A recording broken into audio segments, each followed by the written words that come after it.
नहमदुहु व नसल्ली अला रसूलिल करीम अम्मा बाद. My dear students, assalamu alaikum wa rahmatullahi wa barakatuh. Certain things I want to pass it on to you. Certain things in the sense, something very important which is not taught in the school, and something which is very crucial for you to understand. See, what happens, we have been learning a lot, and most of us were not clear why we are coming to school. What is the purpose? What is the objective of coming to school? Is it clear? We think that we are just going for education, so everybody is going, we are also going. Education means learning how to read, write and speak, and English is very important because it is an international language. So what happens, and at the same time, if you do better in your academics, you will get better job. So directly or indirectly, it is related with your money matters, isn't it? So that concept should be very clear because you will be going now. So that is basically, okay, fine, it is your employment, your this earnings is connected with the education nowadays, but it is not only the purpose. The main purpose, the very specific purpose is that you develop your understanding in a better manner. You develop your understanding better manner what the life is, and you all being a Muslims, you have already a goal given, ultimate goal. What is that goal? We have in our slogan also, success in this world as well as in the akhirah. To build up your akhirah, you will not get another life or time. Whatever the time is given to you, 50, 60, 70, 80, 100 years of your life, within this period only you have to make it or break it. And it entirely depends on you, nobody else. The Allah Ta'ala has given you the power of choice. You can choose either way. Because Allah Ta'ala says, if you come to me by walking, I will come by running. If you come to me by one hand, I will come to you 10 hands. Isn't it? So it depends. And if you want to go something on the negative path, he won't just stop. He will open the door. Okay, please go. So there is no pressure on you, okay, which way to choose. And in this world, there is a lot of things are flowing against what you people are thinking, against what the Islamic teachings are. Islam teaches us how to live in this world and akhirah, how to be successful, and that is possible only when we live life as desired by Allah subhanahu wa ta'ala, isn't it? In that matter, you know, something very significant point I want to discuss today, that is equality of men and women. Equality of men and women, isn't it? A lot of slogans are there, a lot of NGOs are working on this, and they say, no, men and women should be equal, whereas women are not treated at par with men. Isn't it? Is it there or no? Yes. What do you feel? It should be equal or no? It should be equal. It is not equal now? It is. It is. It is equal. But how? See, Allah Ta'ala has created you all. And the boys and girls formation is different naturally by birth. You and me can't do it. Boys by birth they are made stronger physically and otherwise.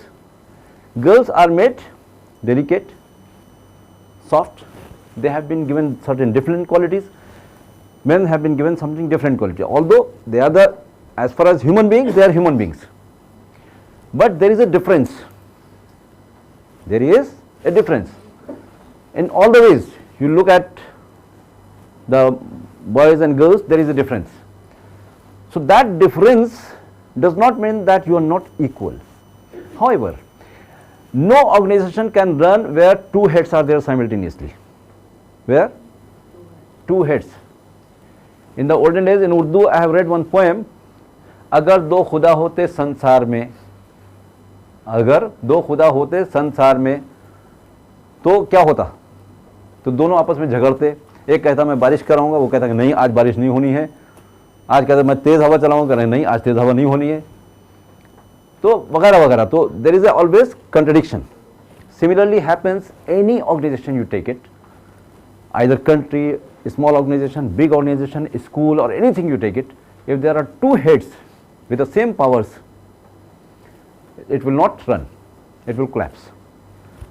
So Allah Ta'ala has made you and men and women. By virtue, men are given one step above the women. It is given by Allah Ta'ala. It is not because of something different thing.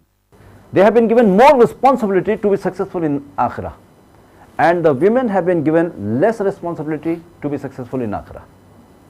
And both have been given their duties, their domain, where they are supposed to work, how they are supposed to work. What exactly the Deen teaches us, generally we don't come to know. How we should live, what is our domain? Domain means what is the circle where we should work. What is the circle of the men, what is the circle of women? Women are trying to compete with men. But in today's modern world, even although they claim they are equal, they are not equal. For example, I will give you very, very famous, your live examples of the film industry. Film industries are there. Everybody knows the most modern people, you can say, so-called most modern people, heroines. We all tend to fall prey and try to imitate them, their actions, their hairstyle, their clothing, and especially what that cut is coming nowadays, all that, isn't it? So what happens in that industry also, the film which gets hit or super hit because of hero, not heroine. Very rarely any example may be there where because of the heroine. Now come to the real world. They are working together, they are working both, but who is paid more, hero or heroine? Hero is paid crores and heroine few lakhs. Is it not a discrimination? Is it equality? It is not equality, but they try to fool themselves by saying that we are equal. And it happens all the places, more or less, where the women are not treated at par with the men in the today's modern world, because it is given scientific fact, proven fact, naturally the men are stronger, they are dominant, and they, by virtue of their nature, they dominate. They try to dominate it. But Allah Ta'ala has given you a specific circle, okay, what are the duties of the men and what are the duties of the women. So you should slightly, a broad idea I am trying to give you, okay, what are the duties for both of us, for the women and for the men. What are the duties? See, as far as this equality part is concerned, so you take from the point of religion, from the Deen side, if you take it, so both are expected to worship Allah Subhanahu wa Ta'ala. Only the purpose to worship. And now worship, how to do worship? How to do worship? Going to the mosque and praying all the time, is it worship?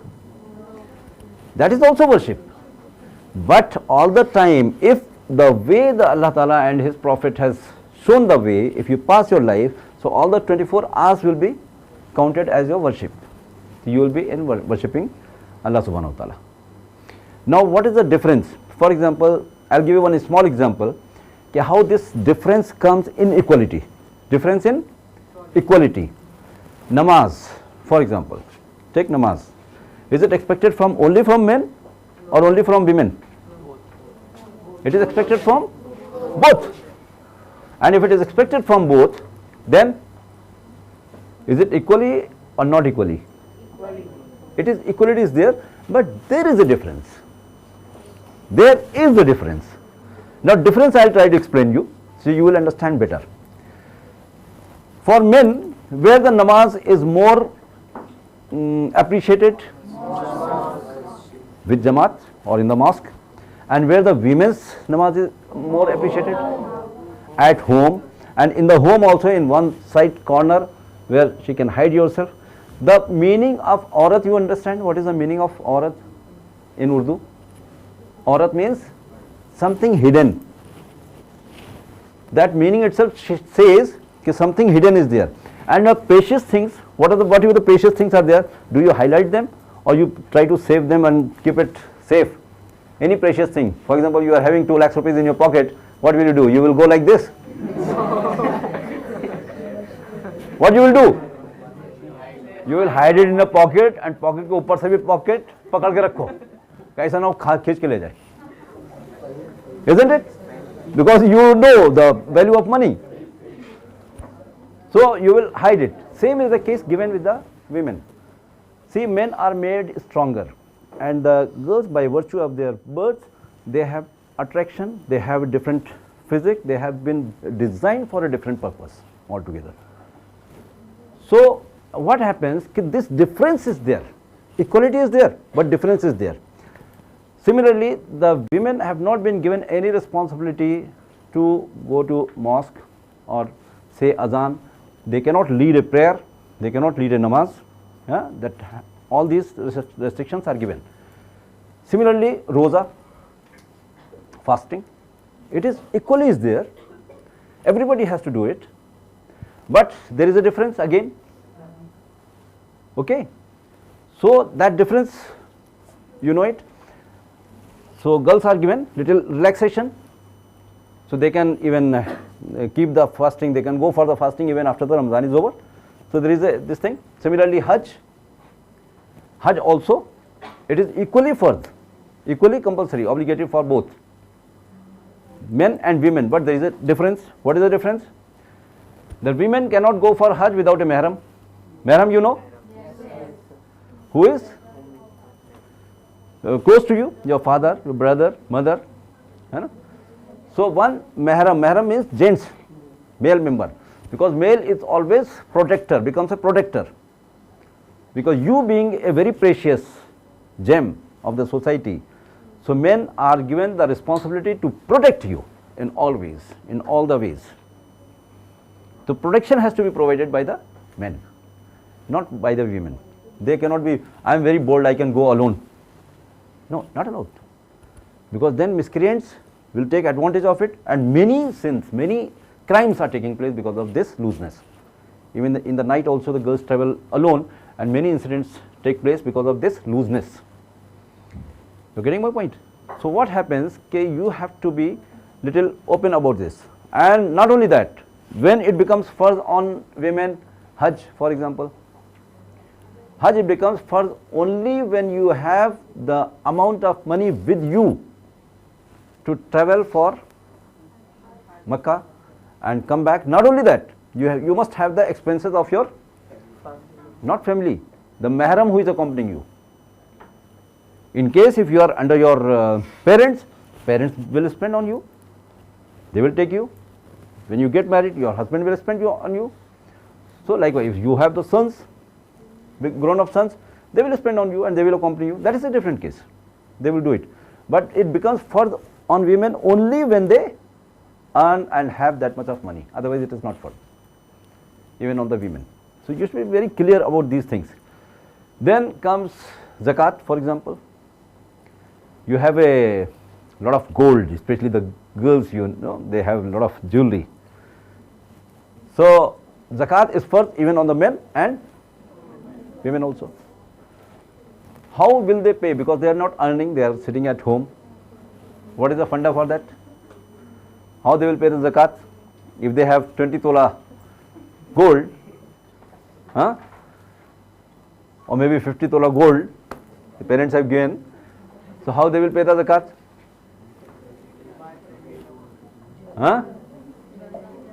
How will they pay?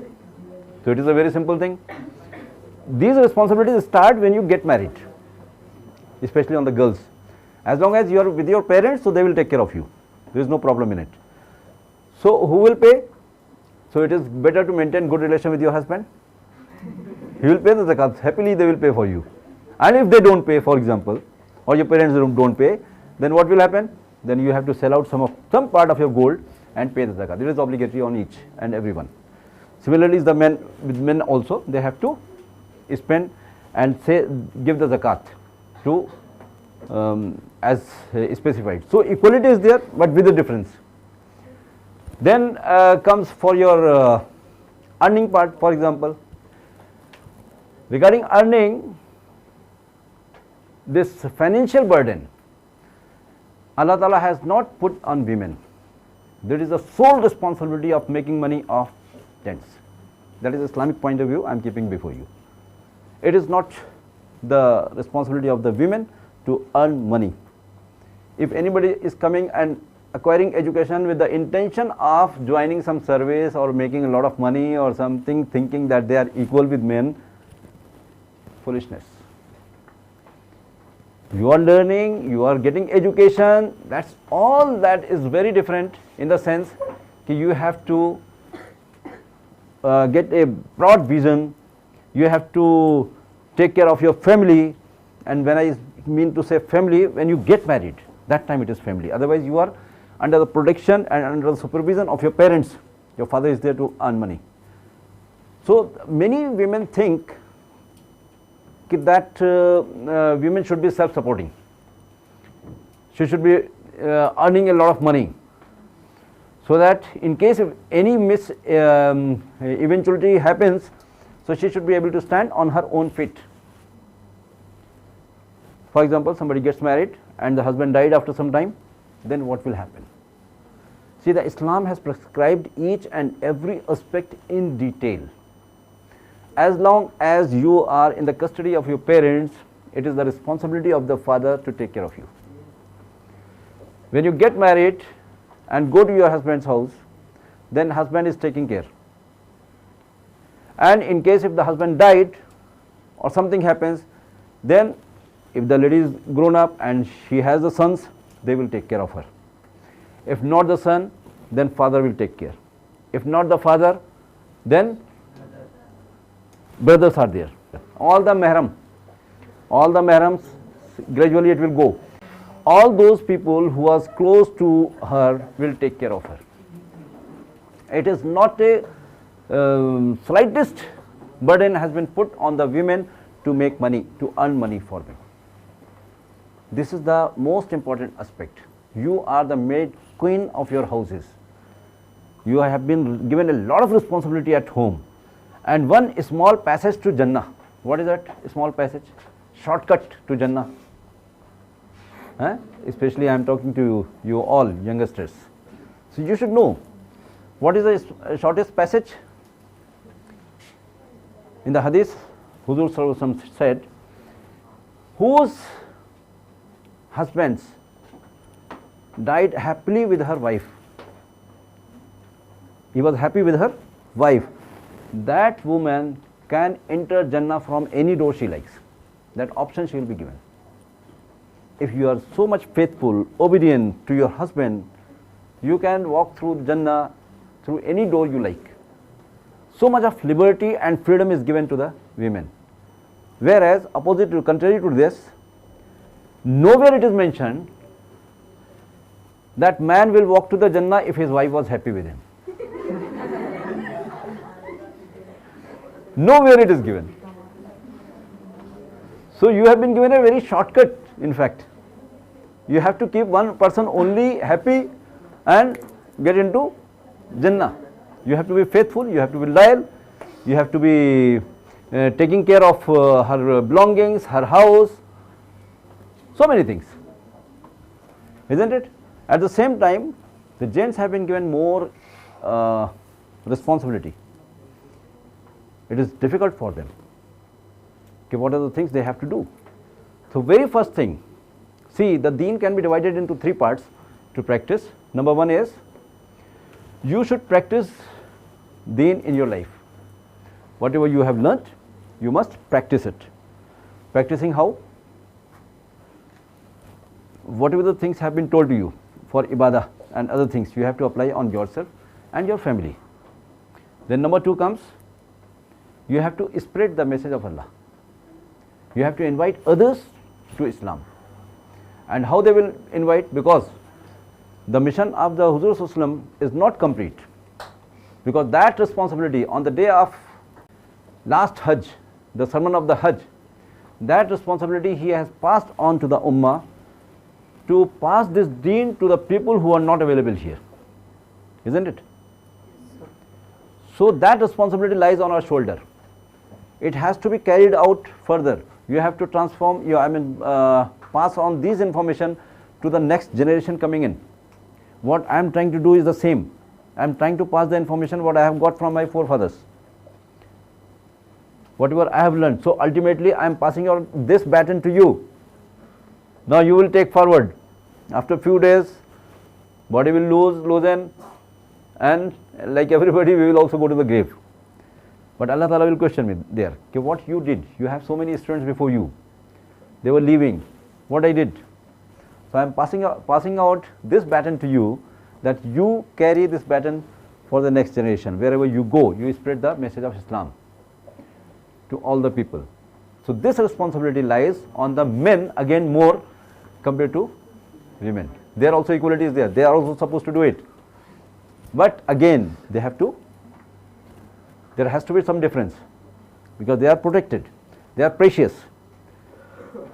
So what happens, these responsibilities the women can do in their homes. If they are educated, they will pass the information clearly and more effectively to the coming generation, to their children, to the nearby women around them. In the house, they will create that environment what Huzur created in his house. You are getting my point? So the education is very important for all the women. And in case if the husband died, then where the woman will go? So that responsibility will go to the mahrams one by one. If nobody is there, for example, she is alone, who is responsible? Then the Islamic State is responsible for her well-being. And if the Islamic State is also not there, then as a whole we Muslims should support her. What I am trying to say is, nowhere it has been mentioned that girls are supposed to be earning money. And if at all, suppose society is also not supporting, nobody is supporting them, then she can go for the job. That facility is available to survival, for survival purpose. But again, she has to take care of her hijab, she has to maintain her modesty, she has to ensure that she is not mixing up with the non-mahrams. So many things are there. So you can go for the job.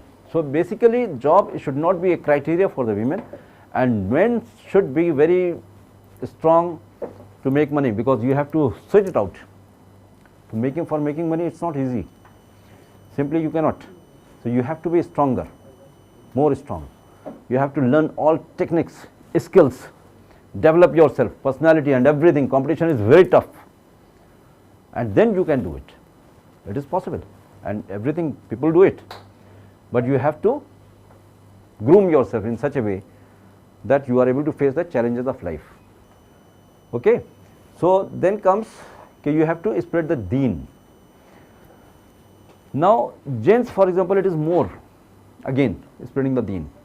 For girls, women, in the house, they have to train their children, pass on the basic information about the Islam, and if they are nearby locality in the house, women are there, so they can discuss, they should acquire knowledge and speak to them. And the gents, they have to work outside the house. They have to, the ladies can motivate them. They ask them to go for some special work and invite the people to Islam. So these are the basic things. The men have to do it, and they will be going out, they will be working hard, and they have to give dawah, then other things. Now another important thing comes, because of work, because of earning money, sometimes what happens, you gents say, yeah, there is no time for namaz, because I am very busy in business, I don't get time. So what the instructions are given, this, your basic responsibilities, the obligatory responsibilities cannot be compromised. Earning money is first, fine, but that is number two. Number one is your discharging your obligatory responsibilities. Whatever the responsibilities are given, that you have to discharge, and thereafter you can go for making money. So that concept should also be very clear, because simply for making money you cannot claim, or you cannot say, we are not getting time to go for namaz or doing dawah or for other things. And the third thing comes, that you have to establish deen. What is establishing deen? Establish deen. When you say about the establishing deen, that means you have to bring in the complete system, Islamic system, where the justice prevails and all the people are treated equally within their domain.